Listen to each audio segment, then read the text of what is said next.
This video covers the replacement of damaged upper and lower pivots on a Portescap DC motor. This video is separated into two parts. Part 1 covers the best case scenario, where you remove the damaged assembly and replace the pivots. Part 2 covers the process of repairing the motor if it's damaged when disassembling it. I'm beginning this video with a strong warning to let you know to take your time and make sure that you keep the arbor assembly and the upper and lower pivot assemblies perfectly aligned when trying to remove them. If you flex the main arbor in any way as you're trying to remove them, they will snap off in the arbor, and then you'll have to go to part 2 of this video. This is what happens to the upper pivot when the lubrication fails. It literally wears the pivot right off the top of the arbor. This is the setup I use to remove the upper drive pinion assembly and disassemble it. This ensures perfect alignment between all parts of the arbor to prevent it from snapping off. To disassemble the upper drive pinion assembly, you lock the drive pinion itself in the collet on the tailstock, and you lock the lower pivot assembly in a collet on the headstock. Then, using a lever feed, slowly pull it back and you will remove the drive pinion assembly with the retaining collar inside of it. This shows the 4 parts of the upper drive pinion assembly. The thing to be careful of here is losing the little retention collar, which is stuck inside the drive pinion when it's removed. The first step in removing the upper pivot arbor is to put the lower pivot arbor inside a 0.8 millimeter collet.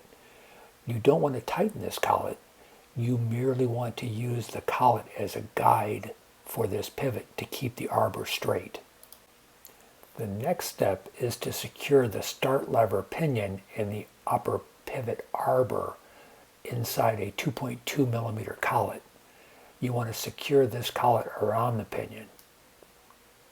With the pinion held in this collet, you want to twist the main arbor with the magnetic arms on it back and forth and slowly pull away from this collet. This should move the body of the entire assembly back towards the 0.8 millimeter collet, which is used to guide it.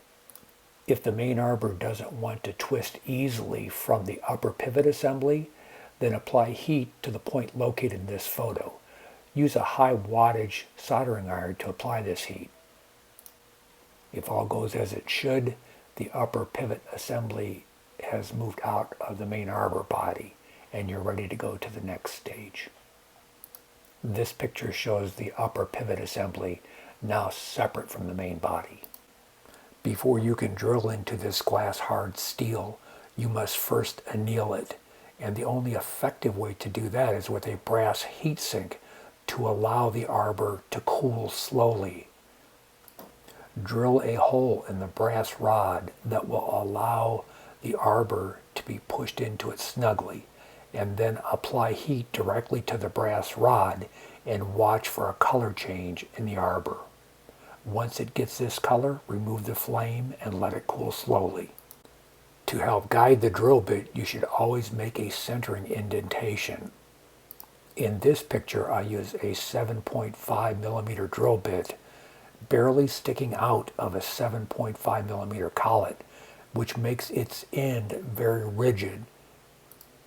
Then I make a small mark in the end of the arbor to help guide the drill bit whenever drilling for the new pivot. To ensure maximum precision, I feed the upper pivot arbor from the inside of the collet out, so just the end protrudes.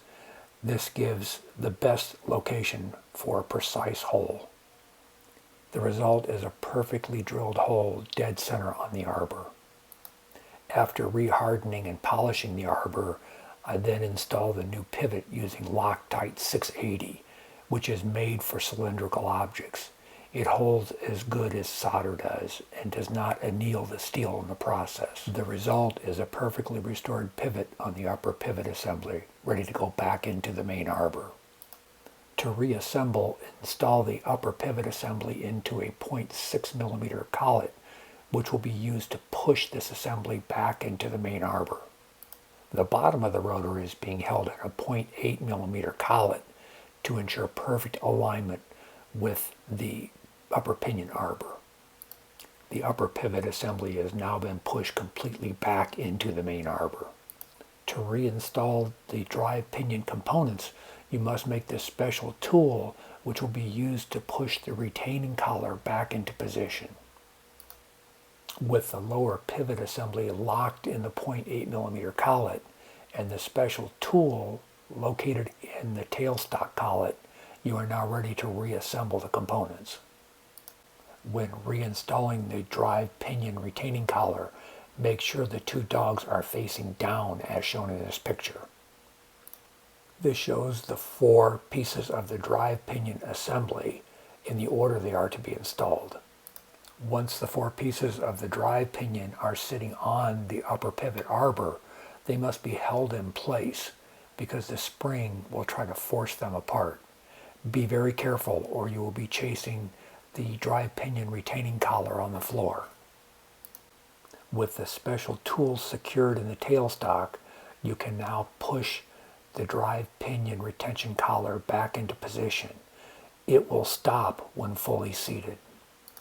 Once the drive pinion assembly is back together, the last step is to put 1 drop of oil in each of the notches located on the bottom of the drive pinion. Back together and ready to go into the motor assembly.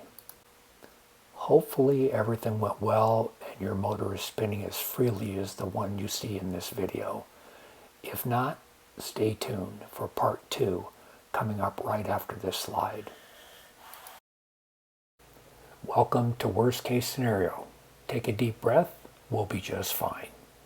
These pictures show you what happens whenever you don't keep the arbors perfectly aligned with each other.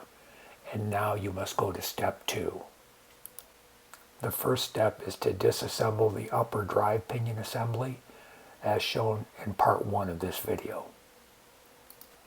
Next, I remove the lower pivot assembly just for safety.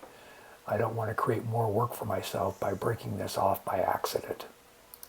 We next want to make a small flat U-shaped bracket to facilitate removal of the upper and lower magnetic arms. The magnetic arms will be removed so that we can pass the entire arbor into the inside of a collet out to allow for precision drilling. Next, we will make and install a brass rod heatsink to install over the end of the arbor where the piece is broken off inside of. This will allow us to anneal that piece of steel so it can be drilled out. Before removing the magnetic arms, be sure and mark the top arm and the bottom arm on the same end so they can be reinstalled properly with the correct polarity. Once annealed, use the centering and drilling technique shown in part 1 of this video to remove the broken piece from inside the main arbor. After annealing the upper pivot arbor, then center in a collet for drilling. Note the caution on this slide not to drill any deeper than 1 millimeter. Otherwise, this arbor will be weakened excessively. This picture shows the new steel pinion wire that was used to replace the piece broken off inside the arbor. See part 1 of this video for the process to replace the broken upper pivot. Once the holes are drilled for the new pivot wire, then reharden the arbor and prepare it for insertion of the new pivots. After installing the new pivots with Loctite 680, then polish everything to a mirror finish. Now reinstall the bottom and top magnetic arms using Loctite 680 and ensuring that the polarity is the same as when it was disassembled. Reinstall the upper pivot assembly and install the drive pinion components as shown in part 1 of this video. Now she's back together and running great. Hopefully you've had as much success and enjoyed this video. Thank you very much.